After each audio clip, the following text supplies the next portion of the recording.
जय भीम, नमो बुद्धाय। मैं Amrapali human awakening with Buddha में आप सबका स्वागत करती हूँ।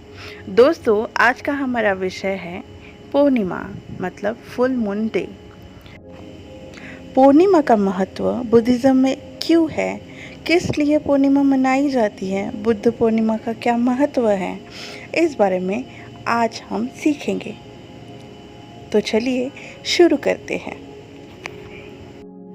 जिस पूर्णिमा में भगवान बुद्ध का जन्म हुआ, जिस पूर्णिमा में भगवान बुद्ध को सम्मा संबुद्धत्व की प्राप्ति हुई और भगवान बुद्ध महापरिनिर्वाण प्राप्त हुए, इन सब दिनों में भगवान बुद्ध के इवेंट्स में बहुत सारे आश्चर्यचकित कर देने वाले मिरेकल्स हुए हैं। तो आइए जानते हैं तब ऐसा क्या क्या हुआ है कि पूर्णिमा का महत्व इतना बढ़ गया।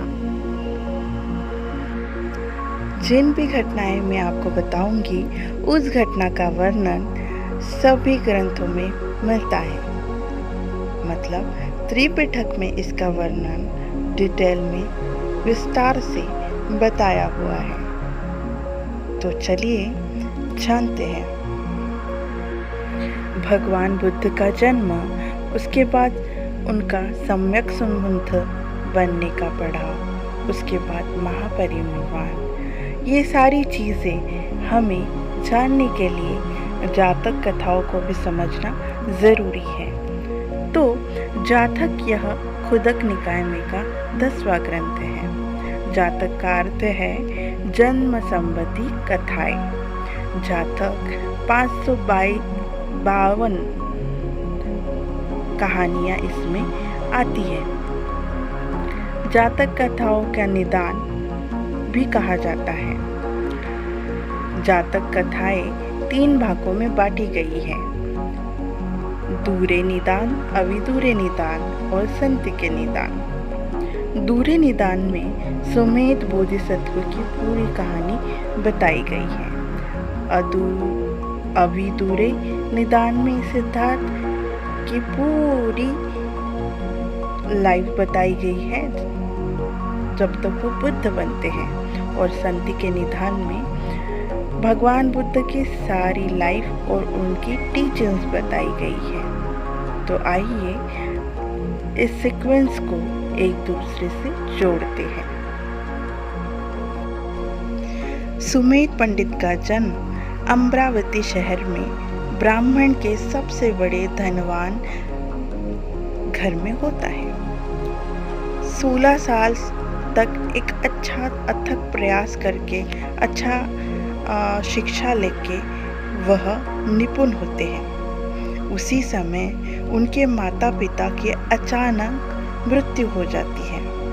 अचानक मृत्यु से वो बहुत ही विचलित हो जाते हैं। माता और पिता दोनों के तरफ से 14 ट्रेजर मतलब 14 खजीने उनके नाम पे हो जाते हैं। वो एक लौते वारिस होते हैं, पर वो सोचते हैं माता पिता के इतने सारे धन संपत्ति होने के बावजूद मरते समय वह कुछ भी न ले जा सके, तो ये धन संपत्ति किसी भी काम की नहीं है। क्यों ना ये धन संपत्ति मैं गरीबों में बांट दूँ, जिन्हें चाहिए उन्हें दे दूँ। इसलिए वह सारी संपत्ति दान कर देते हैं और राजपाट छोड़कर धम्मिका माउंटेन मतलब हिमालय की तरफ चले जाते हैं। और वो ये सोचते हैं कि हम हमारे साथ सिर्फ पुण्य कर्म ही लेके जा सकते हैं। इसलिए खुद की डेवलपमेंट, स्पिरिचुअल डेवलपमेंट करनी बहुत इम्पोर्टेंट है। इसलिए वह हिमालय की ओर निकल पड़ते हैं। हिमालय की ओर निकलने के बाद वह एक जगह पे विराजमान होते हैं और मेडिटेशन करना शुरू कर देते हैं। मेडिटेशन करते हुए उन्हें बहुत ही अच्छा लगने लगता है और वो एक के बाद एक अवस्था प्राप्त करने लगते हैं।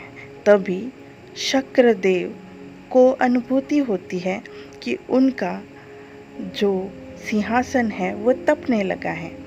तभी उन्हें ये ध्यान होता है कि कोई महान व्यक्ति ध्यान में निपुणता पा रहा है और वह अभी अच्छे युग में अपीयर होगा, मतलब जन्म लेगा और उनकी व्यवस्था करनी होगी। इसलिए वह सुमेध बोधिसत्व की व्यवस्था करने के लिए आते हैं और उन्हें लगने वाली सारी चीज़ें वहाँ पे उपलब्ध कर लेते हैं।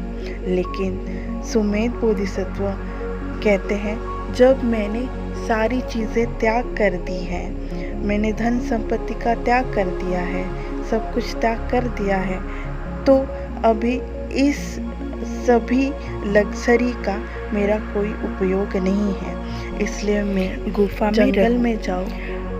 तभी वह निश्चय करके वहाँ से निकल जाते हैं और एक गुफा देख लेते हैं और वहाँ पे साधना में विलीन हो जाते हैं। ध्यान साधना करते करते उन्हें एक सुप्री नॉर्मल पावर मिलती है, फ्लाइंग की, मतलब वो कहीं भी उड़कर जा सकते हैं। एक बार वह भिक्षाटन के लिए गांव की ओर जाते हैं, तभी वो देखते हैं कि सारे लोग बहुत ही व्यस्त हैं। व्यस्त होने के साथ साथ वह बहुत प्रसन्न भी हैं। ये देखकर सुमेध उनसे पूछते हैं कि क्या बात है कि आप इतना व्यस्त हैं और क्या ऐसी बात हो रही है जिसकी वजह से आप इतने व्यस्त दिख रहे हैं। तभी उन्हें बताते हैं कि दीपंकर बुद्ध यहाँ से गुजरने वाले हैं, तो हम सब मिलकर उनके लिए रास्ता बना रहे हैं। ये सुन के सुमेध पंडित बहुत खुश हो जाते हैं और कहते हैं, मैं भी उनके लिए रास्ता बनाऊंगा। सुमेध पंडित के पास फ्लाइंग पावर होती है, लेकिन वह ये सोचते हैं भगवान बुद्ध के पास मेरे से भी ज़्यादा अनगिनत पावर होने के बावजूद वो कोई भी पावर नहीं दिखाते हैं, ना उसका उपयोग करते हैं। तो मैं भी अपने श्रमदान उन्हें दूंगा। मैं खुद मेहनत करके सारा काम और सारा रास्ता बनाऊंगा। ऐसे बोल के वह काम पे लग जाते हैं। तभी सुमेध रास्ता बना ही रहे होते हैं, तभी भगवान दीपंकर बुद्ध और उनके अनुयायी सुमेध बोधिसत्व के पास तक पहुंच जाते हैं। दीपंकर बुद्ध को नज़दीक आता देखकर सुमेध कहते हैं कि मैं भी भगवान बुद्ध के बताए गए रास्ते पे चलूँगा और मैं भी बुद्ध बनूँगा। तभी दीपंकर बुद्ध कहते हैं, 3 बार पारमिता पूर्ण करके सुमेध भगवान बुद्ध बनेंगे। यह डिक्लेयर होने के बाद रॉयल प्रिंसेस अपने हाथों के कमल के फूलों में से 5 फूल सुमेध को दे देती हैं और 3 फूल अपने साथ रख देती हैं और वो दोनों मिलके भगवान दीपंकर को वो अर्पित कर देते हैं। और तभी प्रिंसेस भी प्रण लेती है कि सुमेध जब बुद्ध बनेंगे तो वो भी अरहंत बनेगी और वो उनकी अर्धांगिनी यशोधरा भी बनेगी। इसके बाद दूसरी जातक कथा शुरू हो जाती है, जिसमें सुमेध बोधिसत्व तुसी देवलोक में जन्म लेते हैं। उनका नाम होता है सेतुकेतु। जब वह वहाँ पे जन्म लेते हैं, तभी शुद्धवास देव वहाँ पे आते हैं और उन्हें रिक्वेस्ट करते हैं कि आप जब मनुष्य लोक में बुद्धत्व को प्राप्त करेंगे तो आप सारी शिक्षा देव अथवा मनुष्य में बांटेंगे। उसके बाद शुद्धवास देव देखते हैं कि किस जगह बुद्ध का जन्म होगा, किस जगह, किस धरती पे होगा, कौन सी लोकेशन पे होगा और कौन सी फैमिली में उनका जन्म होगा। उनकी माता का जीवन काल भी निश्चित किया जाता है। इसी समय भगवान बुद्ध की माँ मतलब महामाया स्वप्न देखती है। वो स्वप्न में देखती है चतु महाराजिक देव उन्हें अपनी छैया से उठाकर हिमालय में अनुत्तता लेक के एक शाल वृक्ष के पास लेके जाते हैं और लाल कलर के स्टोन पर रख देते हैं। फिर 4 देव आते हैं और वह रानी को अनुत्तता नदी पर नहलाते हैं और उन्हें वस्त्र प्रदान कर फूलों से सुसज्जित करते हैं और उन्हें एक गोल्डन मेंशन में लेकर जाते हैं और वहाँ उन्हें सुला देते हैं। तभी एक सफ़ेद रंग का हाथी सफ़ेद फूल लेकर आता है। वो सफ़ेद कलर का फूल कमल का होता है। अपनी सूंड पे लेकर आकर वह उनके इर्द गिर्द घूमता है। घूमकर राइट साइड में वह शरीर के अंदर चला जाता है। उसी समय यूनिवर्स में 10,000 वर्ल्ड सिस्टम का अर्थक्वेक आता है और 32 मिरेकल्स होते हैं। और फिर सुबह महामाया उठकर सारी कहानी स्वप्न राजा को बताती है। राजा 64 ब्राह्मणों को बुलाकर इसकी भविष्यवाणी करने को कहता है। उसके बाद असित मुनि भी आते हैं और वह सटीक भविष्यवाणी करते हैं कि सिद्धार्थ गौतम बुद्ध बनेंगे। उनके बाद महामाया देवदह उनके मैके जाने का प्रस्ताव राजा के सामने रखती है और राजा उनके साथ नौकर चाकर भेजकर रथ सुसज्जित कर देता है। कपिलवस्तु और देहदह के बीच में लिम्बिनी वन पड़ता है। वहाँ बहुत सारे साल वृक्ष होते हैं। सारा वन एकदम से प्रफुल्लित हो जाता है। ये देखकर महामाया वहाँ कुछ समय बिताने की इच्छा व्यक्त करती है, तो वह रथ से उतरकर वन में जाती है। उसके बाद सारे फूल प्रफुल्लित हो उठते हैं। सर्वत्र सुगंधित फूलों की खुशबू आना शुरू हो जाती है। शाल वृक्ष के बेल इतने नीचे तक आ जाते हैं कि महामाया उन्हें पकड़ लेती है। जैसे ही महामाया बेल को पकड़ती है तो एक अर्थक्वेक आता है। उसके साथ साथ बेल ऊपर उड़ जाती है और तभी भगवान बुद्ध का जन्म होता है। उसी समय 2 नेचुरल फाउंटेन आकाश से गिरते हैं, जिसमें एक गर्म पानी का और एक ठंडे पानी का होता है। और वह फाउंटेन्स गिरने की वजह से भगवान बुद्ध और उनकी माता धुल जाती हैं। उसी समय वो सारे 32 मिरेकल्स शुरू हो जाते हैं। सारे देव फूल की वर्षा करते हैं और बुद्ध का जन्म होते ही देव उन्हें सोने की चादर में पकड़ते हैं और ज़मीन पर रख देते हैं उसी समय भगवान बुद्ध 10 दिशा को देखते हुए कहते हैं, मेरे बराबर की एक भी दिशा नहीं है।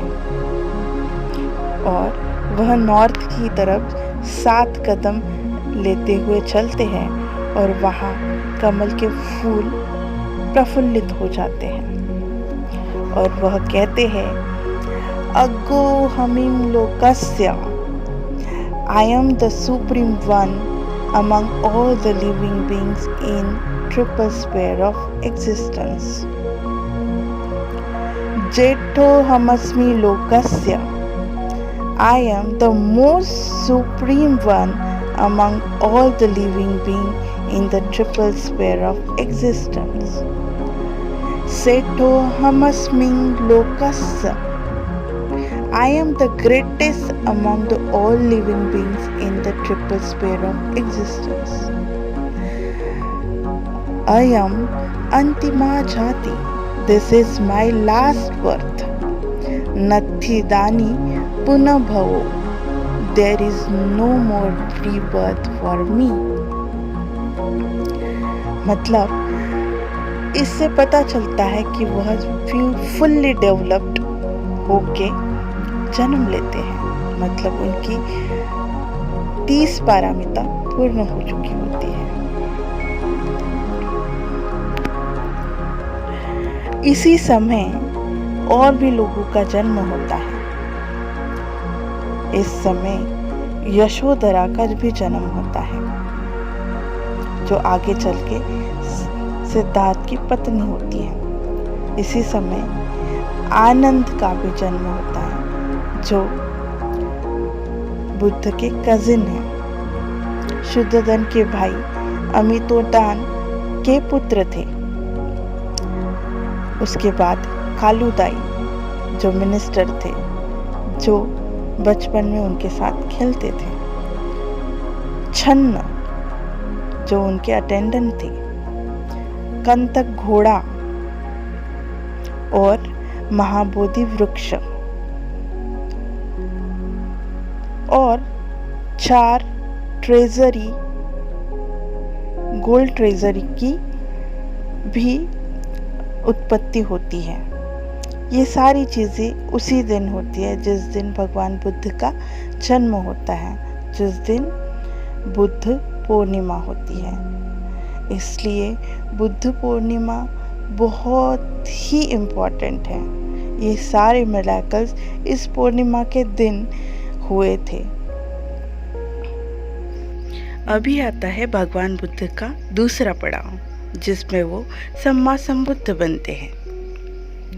रोहिणी नदी के पानी के लिए युद्ध की घोषणा होने के बाद सिद्धार्थ युद्ध से नकार देते हैं और दंड स्वरूप उन्हें राज्य से निकालने का या संपत्ति त्याग करने का फैसला करना पड़ता है। तब सिद्धार्थ खुद गृह त्याग करके जाने का निश्चय कर लेते हैं। सबकी अनुमति के बाद गृह त्याग कर वह घोर छोड़कर कपिलवस्तु से राजगृह की तरफ निकलते हैं और फिर वह सभी विद्वानों के पास जाकर शिक्षा प्रदान करते हैं। उसमें वह 6 साल तक कठिन और पेनफुल सेल्फ टॉर्चर मेडिटेशन करते हैं। 6 साल तक सेल्फ टॉर्चर होने के बाद भी उन्हें वह सत्य नहीं प्राप्त होता, इसलिए वह वो मेडिटेशन त्याग देते हैं। और फिर वैशाख पूर्णिमा के दिन पर उन्हें 5 स्वप्न आते हैं। वो 5 स्वप्न क्या होते हैं? वह देखते हैं कि भारत की धरती पर विशाल रूप उन्होंने लिया है। हिमालय तक वो पहुंच गए हैं। हिमालय उनका तकिया बन गया है। उनके पाँव कन्याकुमारी तक पहुँचे हैं और दक्षिण हिंद सागर में दूसरा पाँव है। दाहिना हाथ पश्चिम अरब सागर में है तो बायां पूर्व समुद्र बंगाल सागर तक पहुंच रहा है। इससे उन्हें यह ज्ञात होता है कि वह जल्दी ही बुद्धत्व को प्राप्त करेंगे। दूसरा सपना उन्हें आता है कि वह लेटे हुए हैं और नाभि से एक पौधा उग रहा है और वह आसमान तक पहुंचा है। कई हजार योजना पार करके वह बढ़ता आकाश तक पहुंच जाता है। इनसे उन्हें ज्ञान होता है कि उनकी शिक्षाएं देव और मनुष्य तक पहुंचेंगी। तीसरा स्वप्न वह देखते हैं चारों ओर से सारे पक्षी उनकी तरफ आ रहे हैं। वो सारे रंग के हैं और जब वो भगवान बुद्ध के पास आते हैं तो वो सारे सफ़ेद रंग के हो जाते हैं। इस स्वप्न से उनको ज्ञात होता है कि अनेक गृहस्थ व्यक्ति उनके पास आएंगे और सारे धम्म को स्वीकार कर अरहंत बनेंगे। चौथा सपना वह देखते हैं कि वह बैठे हुए हैं और चारों ओर से सारे लोग उनकी तरफ चले आ रहे हैं, वो भी सफ़ेद वस्त्रों में। इनसे उन्हें ज्ञात होता है कि सभी वर्ण के जात के लोग उनमें बुद्ध की धम्म की दीक्षा लेंगे, आएंगे और धम्म का स्वीकार करेंगे। पांचवा और आखिरी स्वप्न उन्हें आता है कि वह एक जगह पे चंक्रमण कर रहे हैं, जो जगह कीचड़ से भरी हुई है, पर वो कीचड़ उनके पैरों को स्पर्श भी नहीं कर पा रहा है। इनसे यह उन्हें पता लगता है कि वह परम सत्य को पा लेंगे और संसार रूपी गंदगी में रहकर वो निरासक्त बने रहेंगे। फिर वह उठते हैं और नहाते हैं और एक वृक्ष के नीचे जाके बैठ जाते हैं। तभी सुजाता की मेड वहाँ पे आती है और बुद्ध को वहाँ बैठे हुए देख समझती है कि यह कोई वृक्ष का देव प्रकट हुए हैं, और वह सुजाता को बताती है कि जिस वृक्ष की आप पूजा कर रही थी वहाँ पे एक महान पुरुष बैठा हुआ है।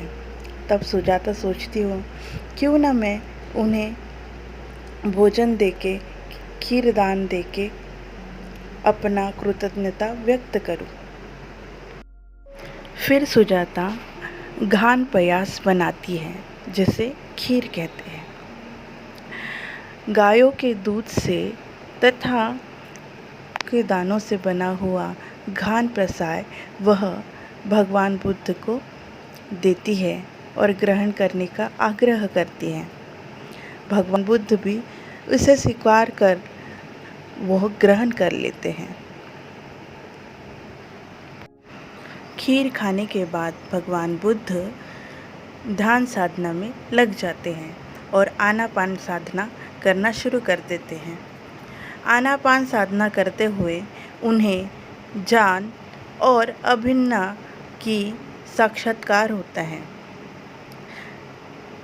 फिर वह उठते हैं तो देखते हैं बोधि वृक्ष चमक रहे हैं, भगवान बुद्ध भी चमक रहे हैं। तभी देव यह देख के आसमान से पुष्प अर्पित करते हैं।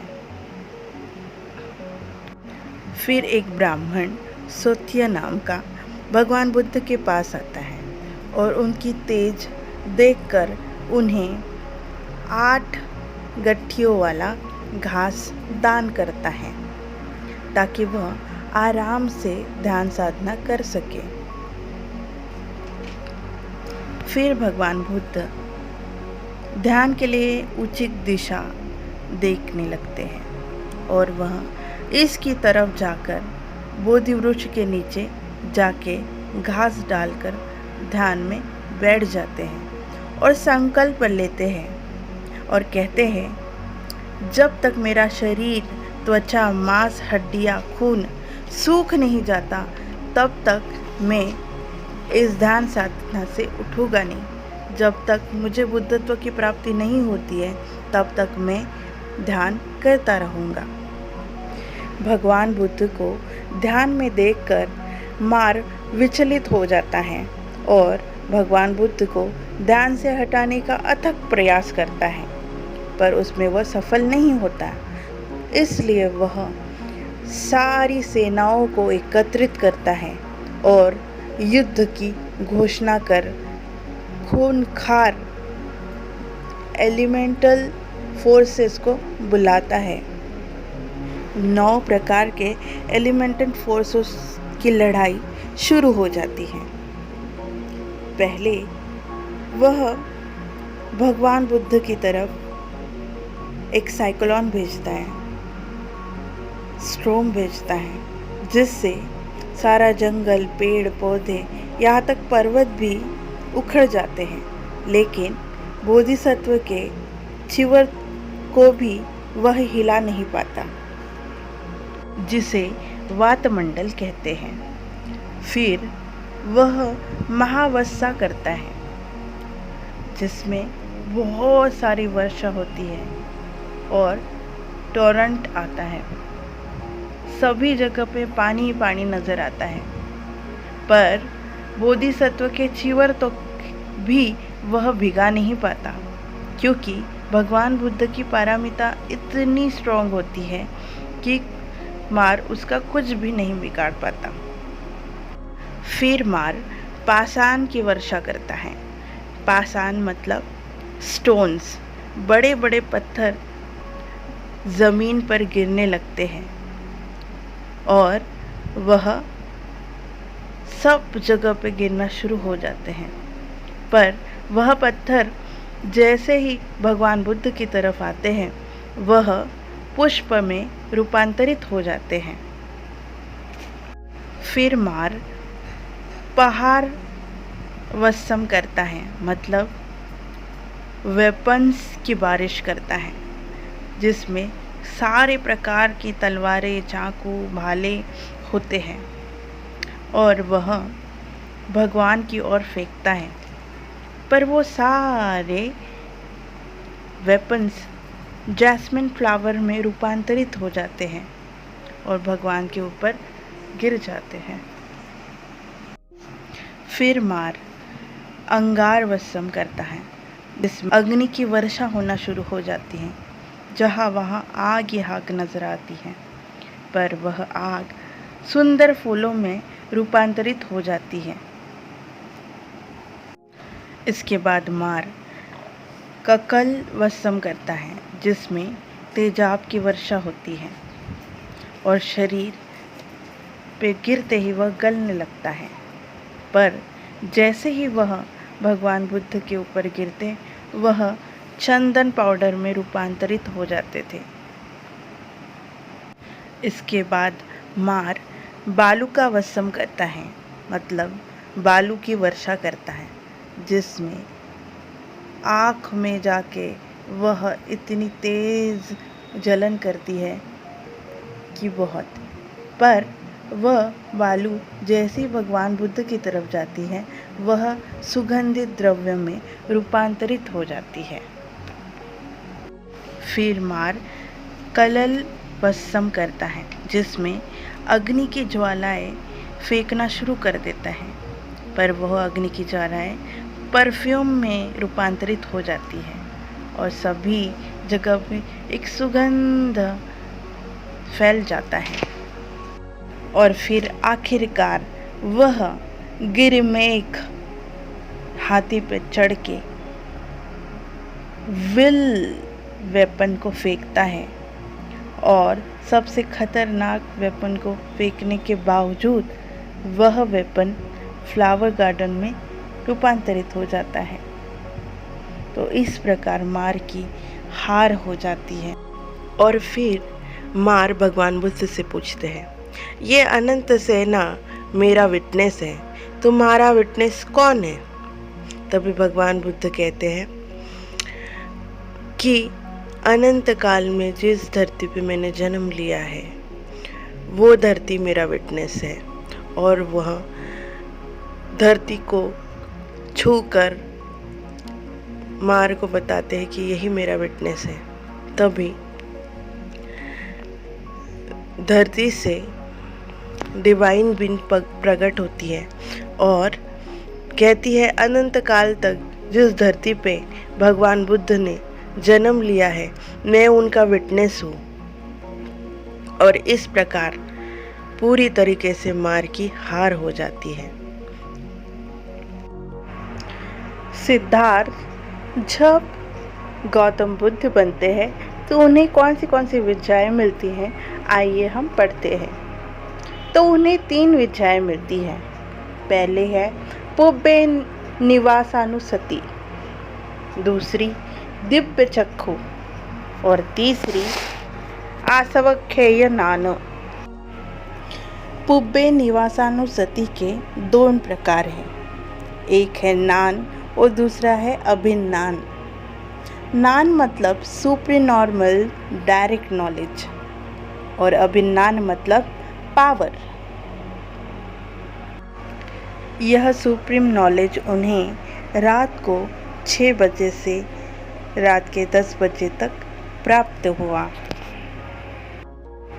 फिर उन्हें दूसरा ज्ञान प्राप्त हुआ, दिव्य चक्षु, जिसके 2 प्रकार है, चतुपपाति अभिन्नान और दूसरा यथा कम्मुपग अभिन्नान। यह नॉलेज उन्हें रात के 10 बजे से सुबह के 2 बजे मिला।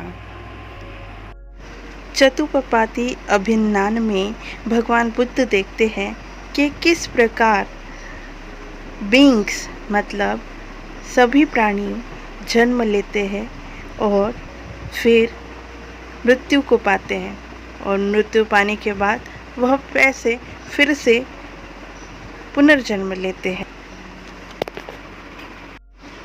और यथा कम्मुपग अभिन्नान में वह देखते हैं कि क्या ऐसा कारण होता है कि इंसान प्राणी अच्छे और बुरे कर्म करके सुगति या दुर्गति में जाते हैं, कैसे उसकी डेस्टिनी तय होती है, यह वो देखते हैं।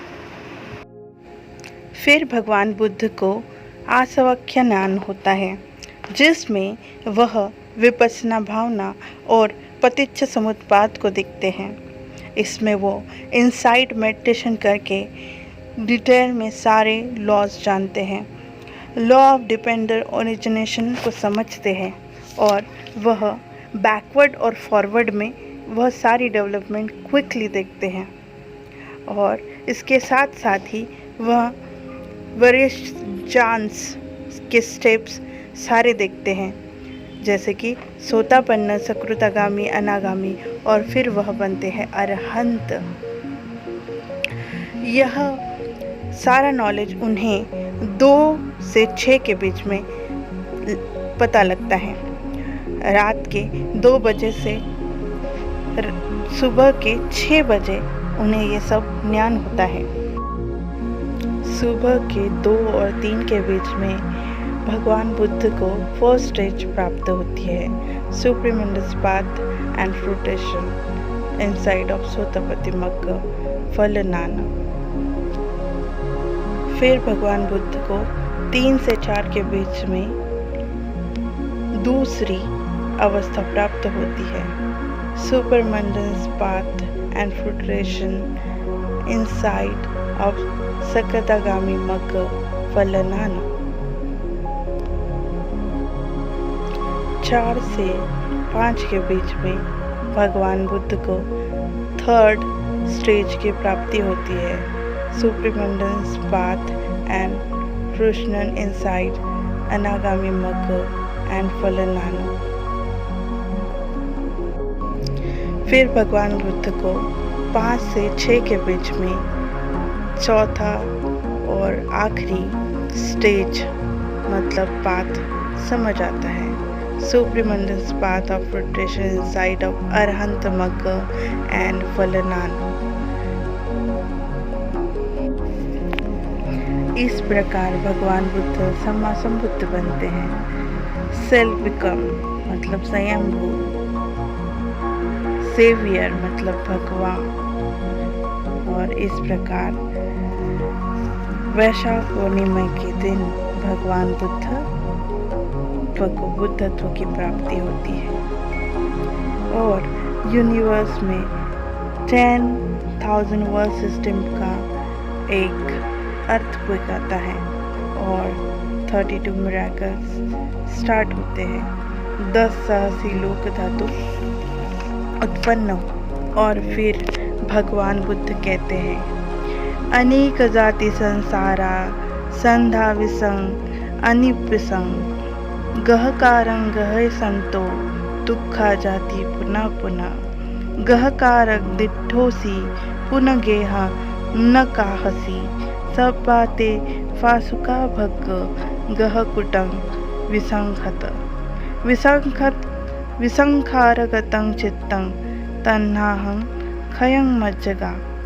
मतलब गृह कारक को ढूंढते हुए मैं अनेक जन्मों तक लगातार संसार में दौड़ता रहा, बार बार जन्म लेता रहा और दुख को पाता रहा। गह कारक, अब तो मुझे दिख गया है, अब फिर तू घर नहीं बना सकेगा, तेरी सब कड़ियाँ दूर हो चुकी हैं, घर का शिखर बिखर गया है, चित्त संकार रहित हो गया है, तृष्णाओं का क्षय हो गया है। इतनी मुश्किलों के बाद भगवान बुद्ध को बुद्धत्व की प्राप्ति होती है।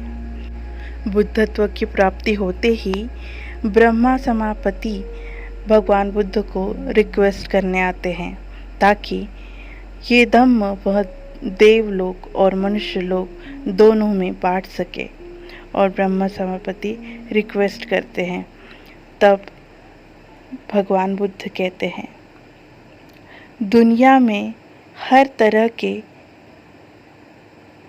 प्राणी हैं, उनको मैं कमल के फूल में तोलता हूँ। 4 प्रकार के कमल के फूल के समान वो होते हैं। पहला कमल जो कीचड़ में ही उगता है, लेकिन वह कीचड़ से बाहर नहीं आ पाता, जो निब्बान को इस लाइफ में नहीं पाता, पर उनकी मेंटल वासना उत्पन्न होती है कि वह निब्बान को पा सके, तो उनका जन्म फिर से निब्बान प्राप्ति के लिए होता है। दूसरा कमल का फूल वो होता है जो आधा डेवलप होता है, वो आधा ज़मीन में तो आधा पानी के अंदर होता है। ऐसे परिपक्व व्यक्ति नहीं होता, पर धम्म सुनते ही वह आचरण कर सकता है और 4 आर्य सत्य को भी जान सकता है। तीसरा कमल का फूल वो होता है जो डेवलप तो होता है, लेकिन पानी के सरफेस तक ही वो आता है, उसके ऊपर वो नहीं आ पाता है। तो वैसा व्यक्ति धम्म को सुनकर जल्दी से उसमें समा जाता है और 4 सत्य को अच्छे से जानकर समझकर उसकी प्रैक्टिस करके वह धम्म को समझ लेता है। और लास्ट में चौथा कमल का फूल वो होता है कि जो डेवलप होते होते पानी के सरफेस से भी बाहर आता है और बाहर आकर वह और भी डेवलप होता है और पानी कीचड़ उससे छू भी नहीं पाती है। जो व्यक्ति 4 आर्य सत्य को जानता है, उसे समझता है और उसका आचरण करता है, वह धम्म को समझकर ट्रांसफॉर्म होने लग जाता है और वह धम्म को पा लेता है। ब्रह्मा सभापति की रिक्वेस्ट मान के भगवान बुद्ध पहला धम्म उपदेश देने का सोचते हैं। फिर वह आलारकामा को पहला उपदेश देने का सोचते हैं, पर उसकी मृत्यु हो जाती है। उसके बाद वह सोचते हैं कि उदक को वह यह ज्ञान देंगे, पर उदक की भी मृत्यु हो जाती है। उसके बाद वह पंचवक्य भिक्षुओं को पहला उपदेश देते हैं, जिसे धम्मचक्र प्रवर्तन सूत्र कहा जाता है। तीसरा और भगवान बुद्ध का आखिरी पड़ाव था महापरिनिर्वाण। भगवान बुद्ध की अंतिम चारिका शुरू हुई। उन्होंने अखंड भारत पैदल ही चलकर प्रचार में बिताया था। मृत्यु के पहले भगवान बुद्ध अंतिम भेंट देने के लिए परिवार के पास गए और वह अपनी पत्नी, अपनी माता और पुत्र से मिले। सबसे पहले प्रजापति उनसे मिलने आती है और उनको प्रणाम कर पास बैठ जाती है। वह कहती है कि तथागत, मैं आपकी ऋणी हूँ। आपकी वजह से ही मुझे धम्म का ज्ञान हुआ है। अभी मेरा अंतिम समय आ गया है। मैं मृत्यु को प्राप्त हो जाऊंगी। उसके बाद यशोधरा उनसे मिलने आती है और यशोधरा भगवान बुद्ध से कहती है, भगवान, मेरा भी उम्र अब बीत चुकी है। मेरी वृद्धि हो चुकी है। मैं आपसे मृत्यु की अनुमति चाहती हूँ। आज रात ही मैं मृत्यु को प्राप्त होंगी। फिर भगवान बुद्ध राहुल से भी मिलते हैं और राहुल को कहते हैं, जानबूझकर झूठ बोलने में लज्जा नहीं। वह कुछ भी पाप कर्म कर सकता है। इसलिए राहुल, हंसी मजाक में भी कभी झूठ नहीं बोलना। मैत्री का अभ्यास करें। मैत्री के अभ्यास से द्वेष शांत होता है। करुणा के अभ्यास से नाराजगी दूर होती है। मुदिता के अभ्यास से आरती का शमन होता है। उपेक्षा के अभ्यास से विरोध खत्म होता है। शरीर से करने वाले अशुभ रूप का चिंतन करो, उससे काम राग का शमन होता है। अनित्यता की भावना करो, जिससे अहंकार शमन होता है। फिर भगवान बुद्ध सारिपुत्र बंदे से मिलते हैं। फिर सारिपुत्र भगवान के पास आते हैं और कहते हैं, भगवान, अभी मेरा शरीर त्यागने का समय आ गया है। आप इसकी अनुमति दें। तब भगवान बुद्ध सारिपुत्र से कहते हैं, क्या तुमने कोई स्थान निश्चित किया है? तब सारिपुत्र कहते हैं, हाँ भगवान, मैंने मगध में जन्म लिया था। मधन के नालक गांव में मैंने शरीर त्यागने का निर्णय लिया है। फिर सारिपुत्र उठते हैं और कहते हैं, प्रथम बार दर्शन हुआ था तो जो आनंद था वही मैं अंतिम दर्शन में भी महसूस कर रहा हूँ। फिर सारिपुत्र चले जाते हैं। तब भगवान बुद्ध भिक्षुओं से कहते हैं, भाद्रा के पीछे पीछे जाओ। फिर सारिपुत्र अपने कमरे में जाके शरीर त्याग देते हैं। उनका दाह संस्कार करके उनकी अस्थियां भगवान बुद्ध के पास भिक्षु ले आते हैं। फिर भगवान बुद्ध चारिका करने के लिए निकल जाते हैं और चारिका के लिए पहले गृद्धकृत पर्वत, उसके बाद नालंदा जाते हैं। नालंदा से पाटलिपुत्र, पाटलिपुत्र से कोटिग्राम और वहाँ से नंदिका जाते हैं और नंदिका से वह जाते हैं वैशाली की तरफ। वैशाली जाने का उद्देश्य यह था कि राजा बिंबिसार महाली को भगवान बुद्ध के पास भेजते हैं आमंत्रित करने के लिए, ताकि वहाँ का अकाल दूर हो सके। वैशाली में पड़ा हुआ अकाल को दूर करने के लिए भगवान बुद्ध को आमंत्रित किया जाता है। जैसे ही भगवान बुद्ध वैशाली की सीमा तक पहुँचते हैं, तभी जोरदार वर्षा शुरू हो जाती है और अकाल दूर हो जाता है।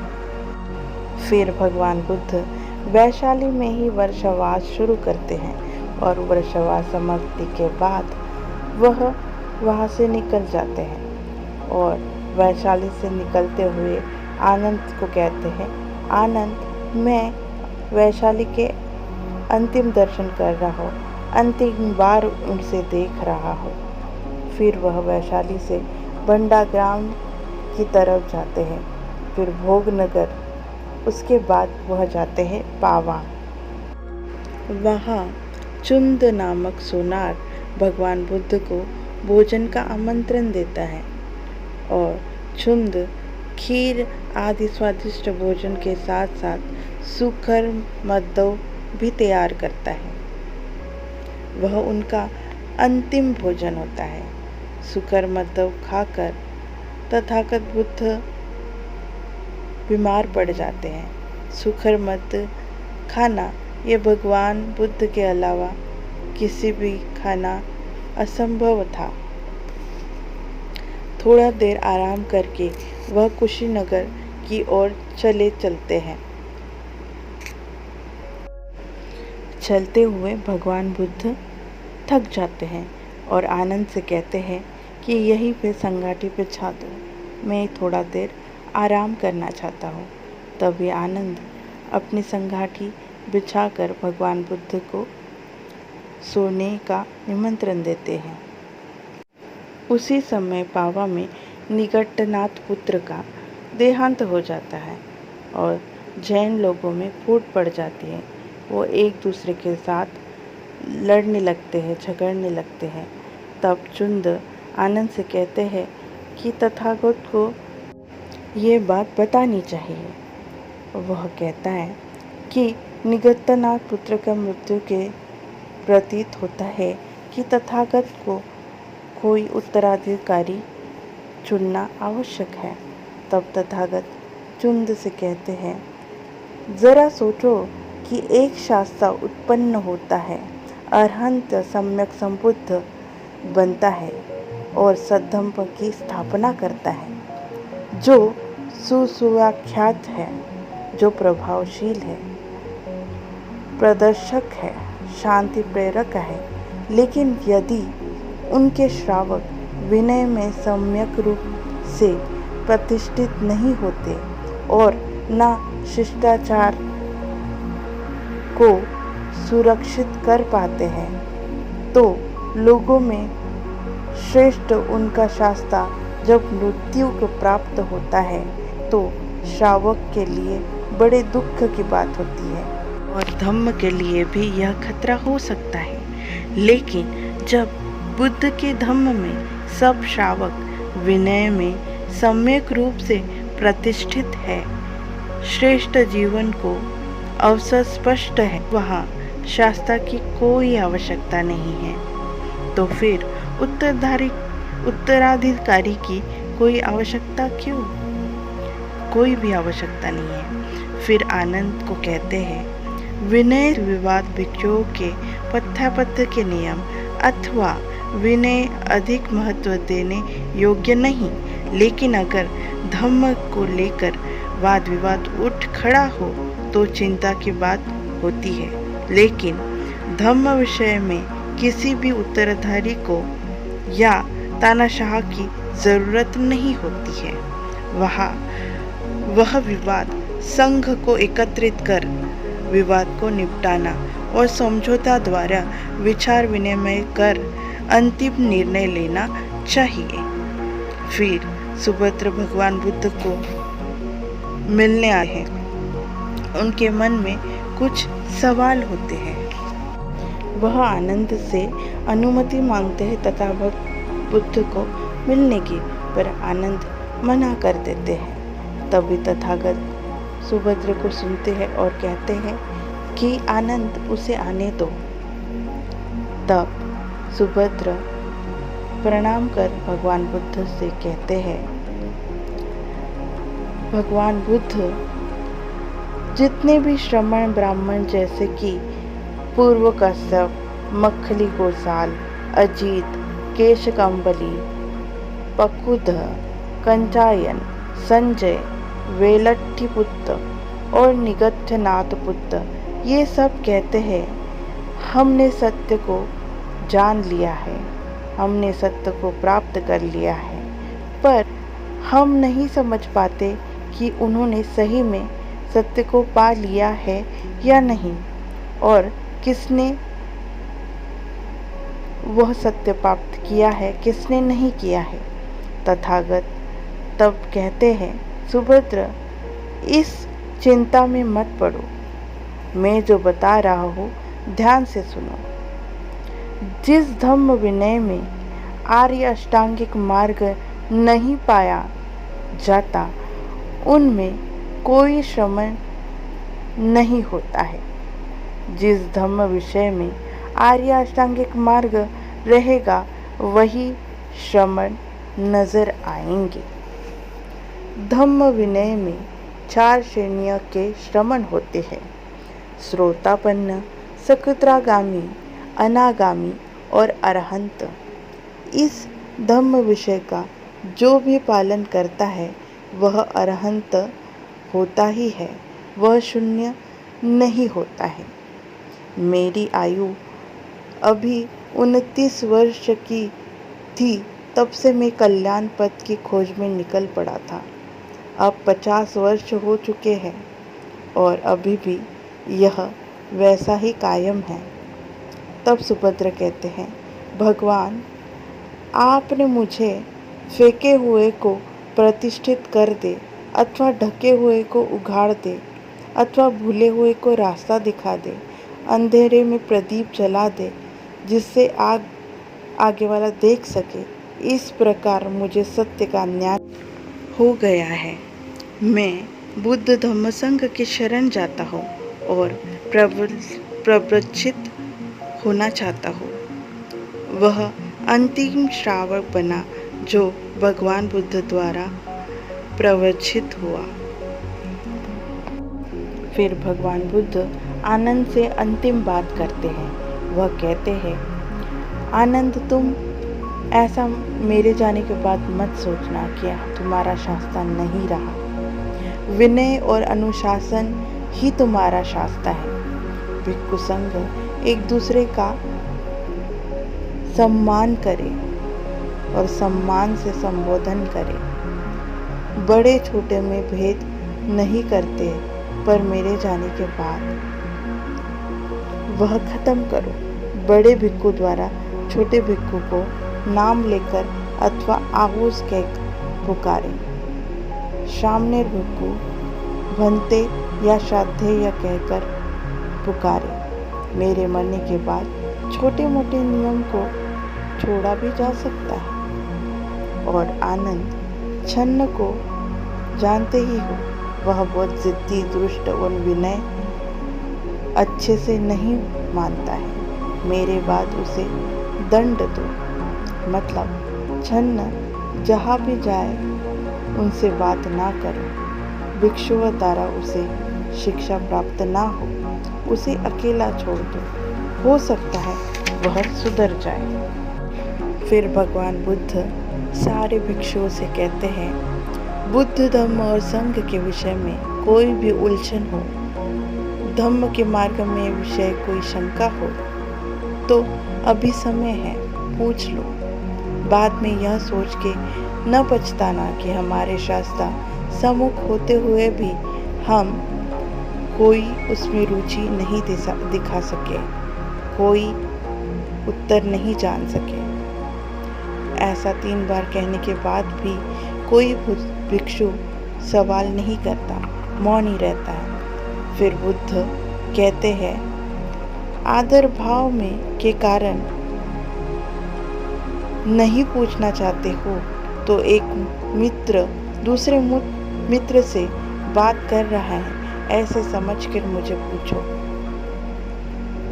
पर तभी भी सारे भिक्षु चुप ही रहते हैं। तब भगवान बुद्ध कहते हैं, आनंद, इन भिक्षुओं में से एक भी भिक्षु में शंका नहीं है, उलझन नहीं है। इन 500 भिक्षुओं में जो अंतिम है वो भी स्वतंत्र बना हुआ है। बोधि प्राप्त उसकी निश्चित है और तथागत के यह अंतिम वाक्य होते हैं। भिक्षुओं, सभी संस्कार अनित्य है, इसलिए अप्रमाद पूर्वक अपने लक्ष्य को प्राप्ति में लगे रहो। फिर कहा, आनंद, अब रात्रि के तीसरे पहर में मैं महापरिनिर्वाण को प्राप्त होऊंगा। तब आनंद भगवान बुद्ध के से अनुकंपा करते हैं कि देवता और मनुष्य के कल्याण के लिए कल्प तक और जीवित रहे। 3 बार आनंद उनसे प्रार्थना करते हैं। तब भगवान आनंद से कहते हैं, आनंद, समय बीत चुका है, अभी इस प्रार्थना का कोई अर्थ नहीं। अनुनय विनय मत करो, मैं बूढ़ा हो गया हूँ, वय प्राप्त हो गया हूँ, अब मेरा अंत समय समीप आ गया है, मेरे दिन पूरे हो चुके हैं, मैं 80 वर्ष का हो चुका हूँ।